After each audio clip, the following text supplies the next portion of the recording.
What's up, gente? What's up, Raza? So, should Chicanos support and even join in the calling for defunding of the police? And that's the question today, Raza. I want to talk about that because it's been on my mind for a while. People have asked about it, and it's not anything new. But my answer, in short, is yes. Raza, Chicanos, all of us who come from poor, marginalized communities, we should all be on the side of defunding the police, not just abolishing ICE. That obviously I've been saying that forever. I'm glad to see people finally, jumping on that one because a lot of us have been on that side of that call for years.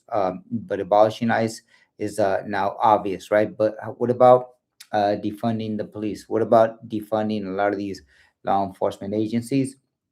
And I will tell you, as a history teacher, if you know why police and sheriffs and all these law enforcement agencies were created, they were not created for the right reasons. They're not created with the right people in mind to protect. They were created to protect slave owners. They were created to protect the wealthy, whether you own slaves or not.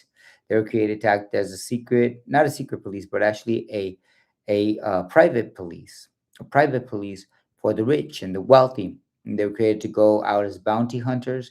Bounty, that's even mentioned in the Constitution, the U.S. Constitution. Sheriffs also, they were created for the wrong reasons.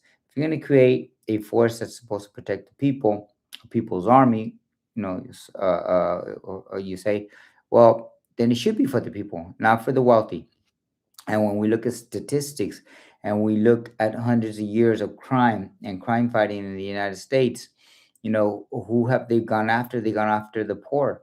Anytime you have a private policing or police force, or anytime you have a public police force today, they're going after poor people. They criminalize being poor. They go after people who are poor. After the Supreme Court ruling a couple years back, where they finally ruled that, hey, as far as the homeless situation, people who are houseless out there in the streets, and what can governments do about it? They straight up said, yeah, you could remove them, and you're not violating their rights.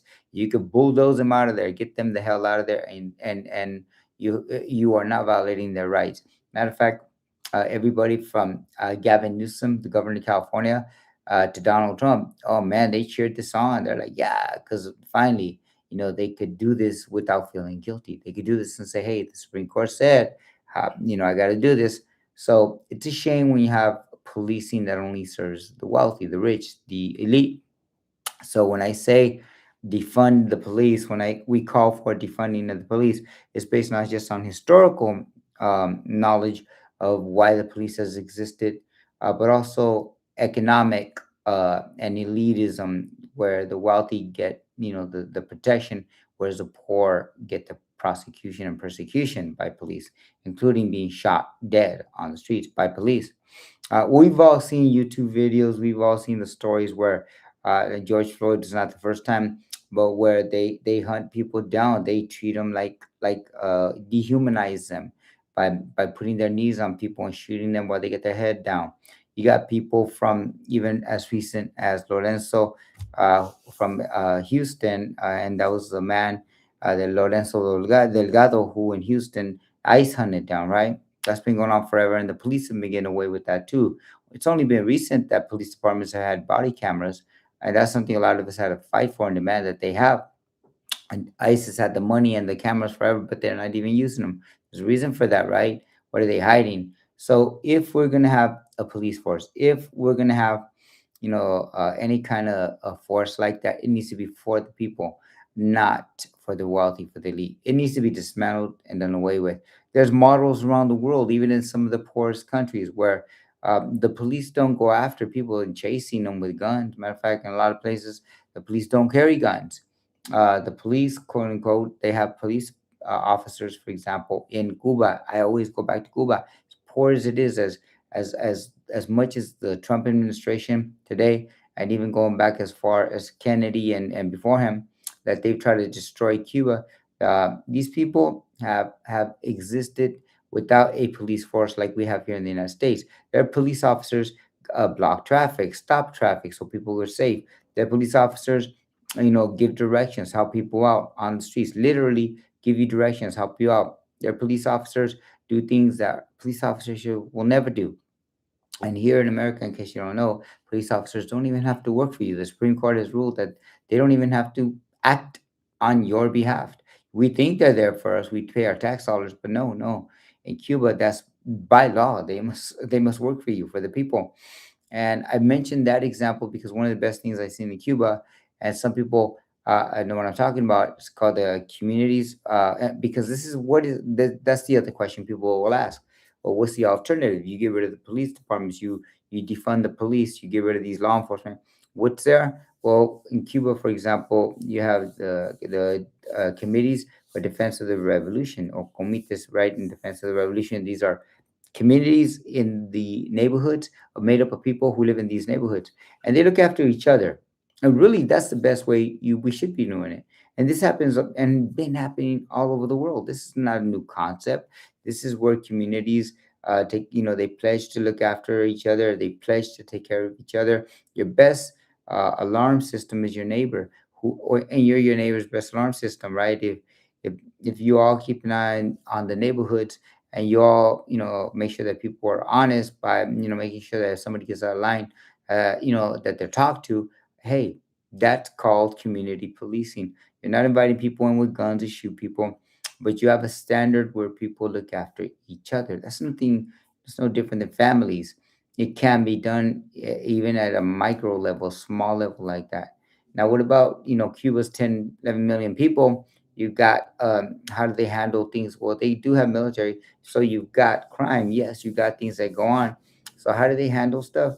The big stuff, especially with when the one reason that they were able to get rid of the drug trafficking, when they try to bring that up in Cuba, they try to start that, or when they try to, you have terrorist groups that try to, start up, as you do have the police force, or not police force, I shouldn't say that. It's these are men who act as a what people want to call a secret police. That's what the best way I could describe it, because people have always said, well, what do you have there? And people always refer to secret police.